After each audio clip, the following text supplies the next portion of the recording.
ठाकुर जी की सेवा में अहंकार नहीं विनम्रता रखे। कमल किशोर सोने एवं हीरे जवाहरात बनाने एवं बेचने का काम करता था। उसकी दुकान से बने हुए गहने दूर दूर तक मशहूर थे। लोग दूसरे शहर से भी कमल किशोर की दुकान से गहने लेने एवं बनवाने आते थे। चाहे हाथों के कंगन हो, चाहे गले का हार हो, चाहे कानों के कुंडल हो, उसमें हीरे एवं सोने की बहुत सुंदर मीनाकारी होती कि सब देखने वाले देखते ही रह जाते। इतना बड़ा कारोबार होने के बावजूद भी कमल किशोर बहुत ही शांत एवं सरल स्वभाव वाला व्यक्ति था। उसको इस माया का इतना रंग नहीं चढ़ा हुआ था। एक दिन उसका कोई मित्र उसकी दुकान पर आया जो कि अपने पत्नी सहित वृंदावन धाम से होकर वापस आ रहा था। तो उस मित्र ने सोचा कि चलो थोड़ा सा प्रसाद अपने मित्र कमल किशोर को भी देता चलूं। उसकी दुकान पर जब वह पहुंचा तब कमल किशोर का एक कारीगर एक सोने एवं हीरे जड़ित बहुत सुंदर हार बनाकर कमल किशोर को देने के लिए आया था। कमल किशोर उस हार को देख ही रहा था कि उसका मित्र उसकी दुकान पर पहुंचा। कमल किशोर का मित्र अपने साथ वृंदावन से एक बहुत सुंदर लड्डू गोपाल जिसका स्वरूप अत्यंत मनमोहक था साथ लेकर आया था। जब उसका मित्र दुकान पर बैठा तो उसकी गोद में लड्डू गोपाल जी विराजमान थे। कमल किशोर लड्डू गोपाल जी के मनमोहक रूप सौंदर्य को देखकर अत्यंत आनंदित हुआ। उसने अपने हाथ में पकड़ा हुआ हार उस लड्डू गोपाल के गले में पहना दिया एवं अपने मित्र को कहने लगा कि देखो तो सही इस हार की शोभा लड्डू गोपाल के गले में पड़ने से कितनी बढ़ गई है। उसका मित्र एवं कमल किशोर आपस में बातें करने लगे। बातों बातों में ही उसका मित्र लड्डू गोपाल को हार सहित लेकर चला गया। दोनों को ही पता न चला कि हार लड्डू गोपाल के गले में ही पड़ा रह गया है। कमल किशोर का मित्र अपनी पत्नी सहित एक टैक्सी में सवार होकर अपने घर को रवाना हो गया। जब वह टैक्सी से उतरे तो भूलवश लड्डू गोपाल जी उसी टैक्सी में रह गए। टैक्सी वाला एक गरीब आदमी था जिसका नाम बाबू था, जो कि दूसरे शहर से यहाँ अपने परिवार का पालन पोषण करने के लिए टैक्सी चलाता था एवं वह टैक्सी लेकर काफी आगे निकल चुका था। आज उसको अपने घर वापस जाना था जो कि दूसरे शहर में था। जब टैक्सी लेकर बाबू अपने घर पहुंचा तो उसने जब अपनी टैक्सी की पिछली सीट पर देखा तो उसका ध्यान लड्डू गोपाल जी पर पड़ा, जो कि बड़े शाही तरीके से पिछली सीट पर गले में हार धारण करके सुंदर सी पोशाक पहनकर हाथ में बांसुरी पकड़े हुए पसर कर बैठे हुए हैं।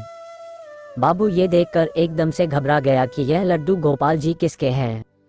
लेकिन अब वो दूसरे शहर से अपने शहर जा चुका था जो कि काफी दूर था एवं वह सवारी का घर भी नहीं जानता था। तो वह दुविधा में पड़ गया कि वह क्या करे। लेकिन फिर उसने बड़ी श्रद्धा से हाथ धोकर लड्डू गोपाल जी को उठाया एवं अपने घर के अंदर ले गया। जैसे ही उसने घर के अंदर प्रवेश किया उसकी पत्नी ने उसके हाथ में पकड़े लड्डू गोपाल जी को जब देखा को इतनी सुंदर स्वरूप वाले लड्डू गोपाल जी को देखकर उसकी पत्नी ने झट से लड्डू गोपाल जी को अपने पति के हाथों से ले लिया। उसकी पत्नी जिसकी 8 साल शादी को हो चुके थे, उसके अभी तक कोई संतान नहीं थी, लेकिन गोपाल जी को हाथ में लेते ही उसका वात्सल्य भाव जाग उठा। उसकी ममतामयी एवं करुणामयी आंखें झरझर बहने लगी।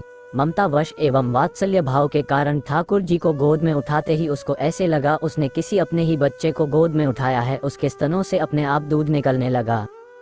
अपनी ऐसी दशा देखकर बाबू की पत्नी मालती बहुत हैरान हुए। उसने कसकर गोपाल जी को अपने सीने से लगा लिया एवं आंखों में आंसू बहाती बोलने लगी, अरे बाबू, तुम नहीं जानते कि आज तुम मेरे लिए कितना अमूल्य रत्न लेकर आए हो।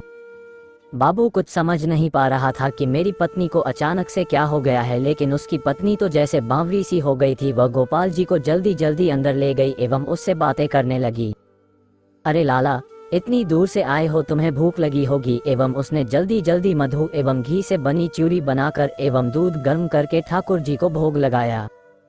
उधर कमल किशोर ने जब अपनी दुकान पर हार को ना देखा तो उसको याद आया कि हार तो ठाकुर जी के गले में ही रह गया है। तो उसने अपने मित्र को संदेशा भेजा तो मित्र ने आगे से जवाब दिया, अरे मित्र, वह माखन चोर एवं चित चोर हार सहित खुद ही चोरी हो गया है। मैं तो खुद इतना परेशान हूँ। कमल किशोर अब थोड़ा सा परेशान हो गया कि इतना कीमती हार ना जाने कहाँ चला गया। मुझे तो लाखों का नुकसान हो गया। लेकिन फिर भी अपने सरल स्वभाव के कारण उसने अपने मित्र को कुछ नहीं कहा एवं उसने अपने मन में सोचा कि कोई बात नहीं, मेरा हार तो ठाकुर जी के ही अंग लगा है। अगर मेरी भावना सच्ची है तो ठाकुर जी उसको पहने रखें। उधर बाबू एवं उसकी पत्नी मालती दिन रात ठाकुर जी की सेवा करते। अब तो मालती एवं बाबू को लड्डू गोपाल जी अपने बेटे जैसे ही लगने लगे। लड्डू गोपाल जी की कृपा से अब मालती के घर एक बहुत ही सुंदर बेटी ने जन्म लिया। इन सब बातों का श्रेय वो लड्डू गोपाल जी को देते कि यह हमारा बेटा है एवं अब हमारी बेटी हुई है, अब हमारा परिवार पूरा हो गया। मालती लड्डू गोपाल जी को इतना स्नेह करती थी कि रात को उठ उठ कर देखने जाती थी कि लड्डू गोपाल जी को कोई कष्ट तो नहीं है। ऐसे ही एक दिन कमल किशोर व्यापार के सिलसिले में दूसरे शहर आना पड़ा। यहाँ पर बाबू रहता था, लेकिन दुर्भाग्यवश जब वो उस शहर में पहुंचा तो अचानक से इतनी बारिश शुरू हो गई कि कमल किशोर को जहां पहुंचना था वहां पहुंच ना सका।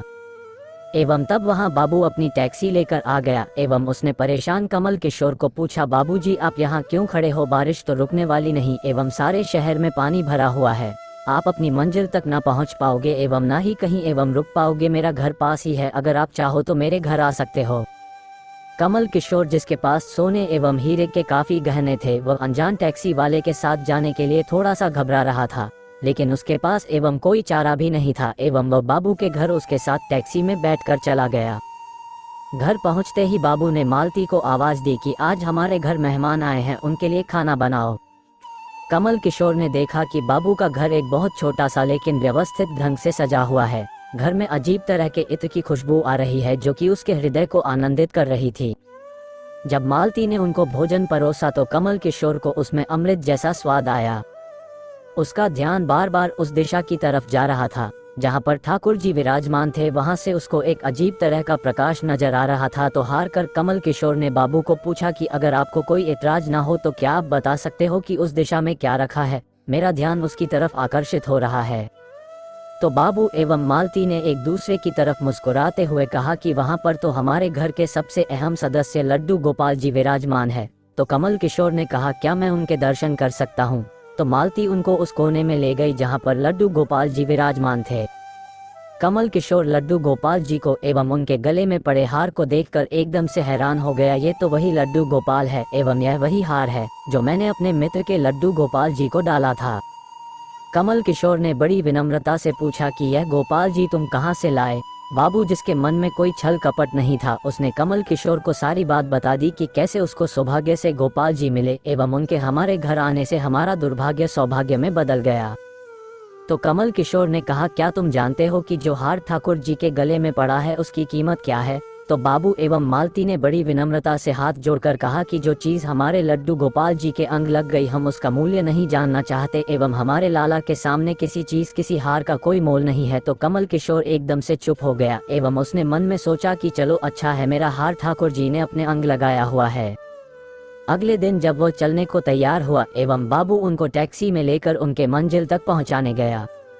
जब कमल किशोर टैक्सी से उतरा एवं जाने लगा तभी बाबू ने उनको आवाज लगाई कि जरा रुको, यह आपका कोई सामान हमारी टैक्सी में रह गया है।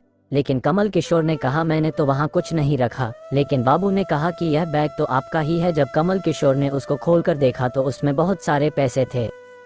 कमल किशोर एकदम से हक्का बक्का रह गया कि यह तो इतने पैसे हैं जितनी की उस हार की कीमत है। उसकी आंखों में आंसू आ गए कि जब तक मैंने निश्चल भाव से ठाकुर जी को वह हार धारण करवाया हुआ था तब तक उन्होंने पहने रखा। मैंने उनको पैसों का सुनाया तो उन्होंने मेरा अभिमान तोड़ने के लिए पैसे मुझे दे दिए हैं। वह ठाकुर जी से क्षमा मांगने लगा, लेकिन अब हो भी क्या सकता था। इसलिए हमारे अंदर ऐसे भाव होने चाहिए कि उसमें अहंकार न होकर विनम्रता होनी चाहिए एवं ठाकुर जी जैसा चाहते हैं वैसा ही होता है। हम तो निमित्त मात्र हैं। कौन ठाकुर जी को वृंदावन से लाया एवं किसके घर आकर वह विराजमान हुए, ये सब ठाकुर जी की लीला है। जिसके घर रहना है, जिसके घर सेवा लेनी है, ये सभी जानते हैं। हम लोग तो निमित्त मात्र हैं, बस हमारे भाव शुद्ध होने चाहिए। वीडियो को लाइक, कमेंट और शेयर जरूर करें।